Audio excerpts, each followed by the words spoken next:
Every symphony, for example, is a sonata for orchestra. Every string quartet is a sonata for 4 strings. Every concerto a sonata for a solo instrument and orchestra. There is something about music that keeps its distance even at the moment that it engulfs us. It is at the same time outside and away from us and inside and part of us. In one sense it dwarfs us, and in another we master it. We are led on, and yet in some strange way we never lose control.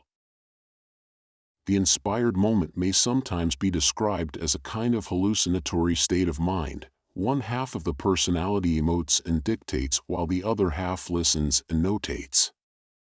The half that listens has better look the other way, had better simulate a half attention only, for the half that dictates is easily disgruntled and avenges itself for too close inspection by fading entirely away. So long as the human spirit thrives on this planet, music in some living form will accompany and sustain it and give it expressive meaning. Mozart in his music was probably the most reasonable of the world's great composers. It is the happy balance between flight and control, between sensibility and self-discipline, simplicity and sophistication of style that is his particular province. Mozart tapped once again the source from which all music flows, expressing himself with a spontaneity and refinement and breathtaking rightness that has never since been duplicated.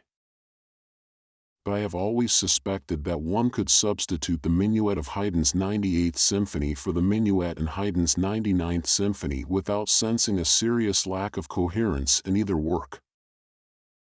Music that is born complex is not inherently better or worse than music that is born simple. If one were asked to name one musician who came closest to composing without human flaw, I suppose general consensus would choose Johann Sebastian Bach. Inspiration may be a form of superconsciousness, or perhaps of subconsciousness, I wouldn't know. But I am sure it is the antithesis of self-consciousness. The main thing is to be satisfied with your work yourself. It's useless to have an audience happy if you are not happy.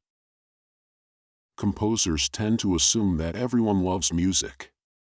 Surprisingly enough, everyone doesn't. I don't compose. I assemble materials. I adore extravagance, but I abhor waste. Most people use music as a couch. They want to be pillowed on it, relaxed and consoled for the stress of daily living. But serious music was never meant to be soporific. The whole problem can be stated quite simply by asking, is there a meaning to music?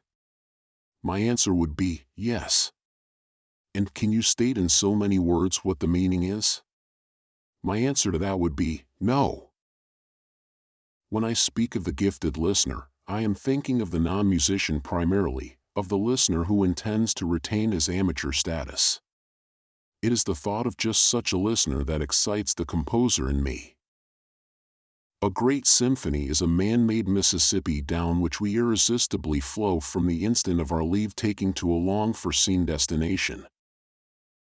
To stop the flow of music would be like the stopping of time itself, incredible and inconceivable. If a literary man puts together 2 words about music, one of them will be wrong. For me, the most important thing is the element of chance that is built into a live performance. The very great drawback of recorded sound is the fact that it is always the same. No matter how wonderful a recording is, I know that I couldn't live with it even of my own music with the same nuances forever. If you want to know about the 60s, play the music of the Beatles. You may be sitting in a room reading this book. Imagine one note struck upon the piano. Immediately that one note is enough to change the atmosphere of the room, proving that the sound element in music is a powerful and mysterious agent, which it would be foolish to deride or belittle. Listening to the Fifth Symphony of Ralph Vaughan Williams is like staring at a cow for 45 minutes. You compose because you want to somehow summarize in some permanent form your most basic feelings about being alive, to set down some sort of permanent statement about the way it feels to live now, today. The greatest moments of the human spirit may be deduced from the greatest moments in music.